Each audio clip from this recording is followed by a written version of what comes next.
Hello lads, lassies, and those of unspecified gender. I'm the Irishman here, and today I'm going to be telling you what would have happened if Frieza, trained a bit more. And without further ado, let's do further into this tale.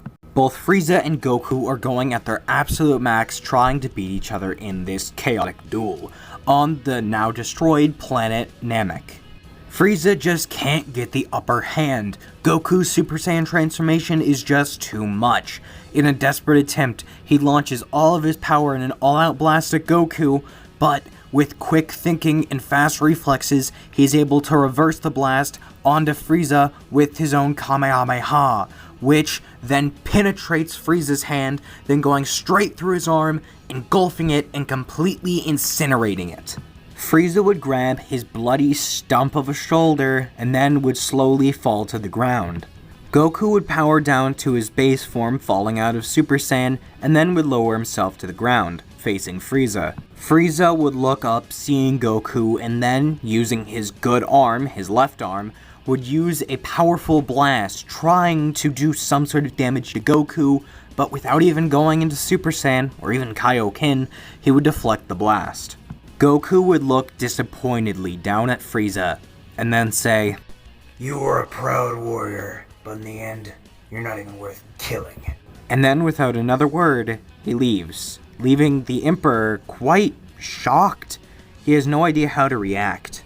But with what little energy he has left, he would go and he would find his spaceship, leaving, departing the dying planet before it explodes, praying to whatever gods out there that blasted monkey was caught in the explosion.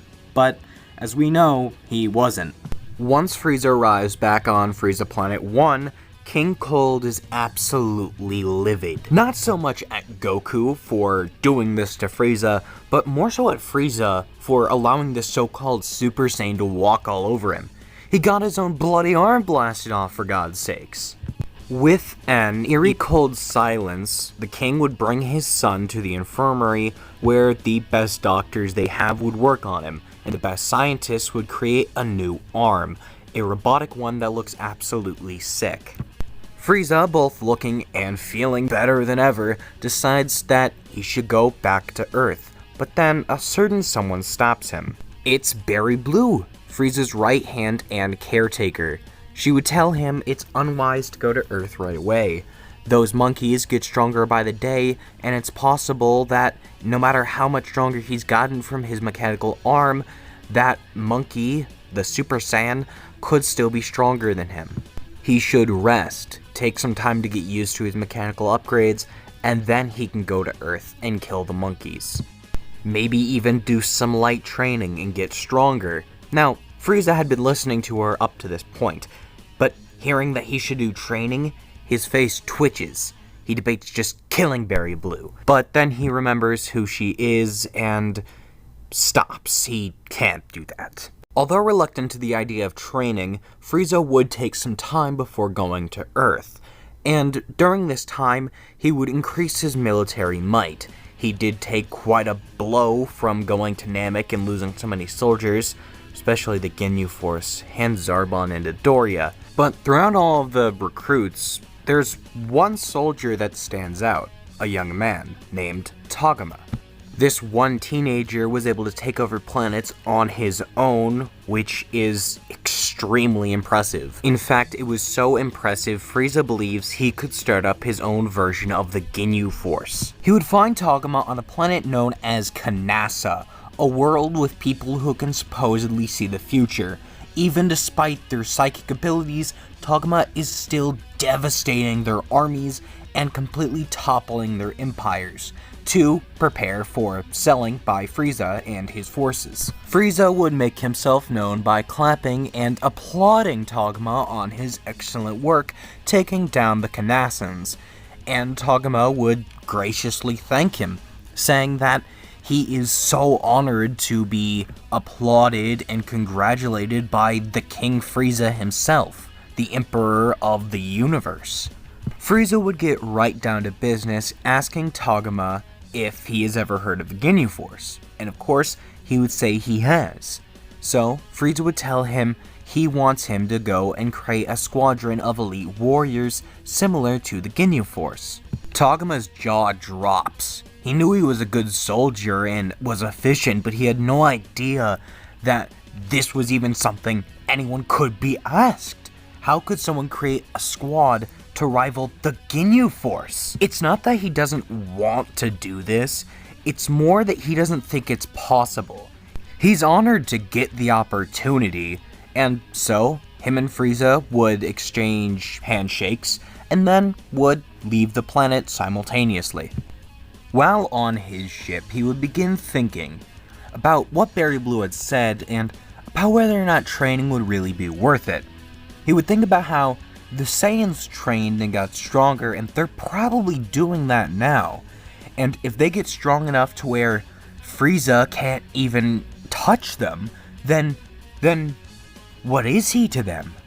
What is he in general? He's nothing. No, he'd be worse than nothing, but what about if he were to train and get stronger than them? If he were to have to resort to training to get stronger than these monkeys, what would he be then? Well, he'd be stronger than them. And then again, if he were stronger than the legendary Super Saiyan, and if he got stronger than his father, then he'd be the strongest being in the universe. Not long after thinking this, he would arrive back on his main base of operations, or Frieza Planet 1. Frieza would go to a laboratory and ask one of the scientists if they could construct a room that could manipulate gravity. The scientist would wonder why, but since it was Frieza, he knew he had no choice but to agree. If you're wondering how Frieza knew about gravity training, the fact is he didn't. It's more so he knew about the Saiyans and how they came from a planet with 10 times gravity, and that they were extremely strong fighters. And I'm sure that's not the only case in the universe where higher gravity equals higher power levels. If Frieza has to do training, he's going to make sure he does it right. Frieza would spend 10 days inside the chamber, with the gravity being cranked up to 100,000 times that of Earth's gravity. Now, technically, they don't know it's 100,000 times Earth's gravity, but whatever. Frieza would need something that would actually challenge him, and 100,000 times Earth's gravity, or 10,000 times Planet Vegeta's gravity, should be enough to at least pose a slight challenge, and it does give him a good workout. For 10 days straight, he gets his power up substantially. Frieza would get about 100 times stronger from this, and now, that might seem like a lot, and it is, because Frieza has absurd potential, and if you don't think I'm going to take that as serious as possible in a what if about Frieza specifically, then you're dead wrong. In 4 months of training, Frieza went from a normal 120 million full power to Super Saiyan Blue tier levels of strength. Frieza, having obtained this now unbelievable level of strength, decides not to go to Earth right away. He has other things he needs to take care of. Rather than being something he wants to be done with, it's stuff that actually concerns him. People that he thinks might actually pose a challenge to him now.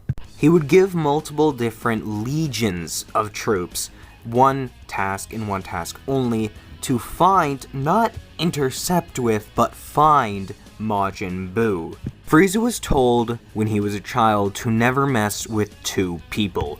People who were thought to be only myths or legends. Majin Buu and the god of destruction known by only one name, Beerus. Frieza at first believed these two to be fairy tales and nothing more, but he's actually met Beerus before, and this means he's probably real, and then for Majin Buu, it would only make sense. 3 weeks would pass, and one squad would report back to Frieza that they believe they found Majin Buu, or at least some people who might be able to help find him. After being given the information, Frieza would arrive on a planet known as Century, and would find a spacecraft unique from any Frieza had seen before.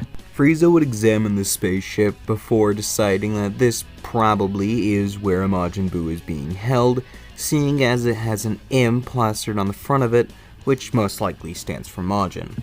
Frieza would then cock back his mechanical arm and then launch a giant ki blast, which would vaporize the ship and go straight into the planet's core.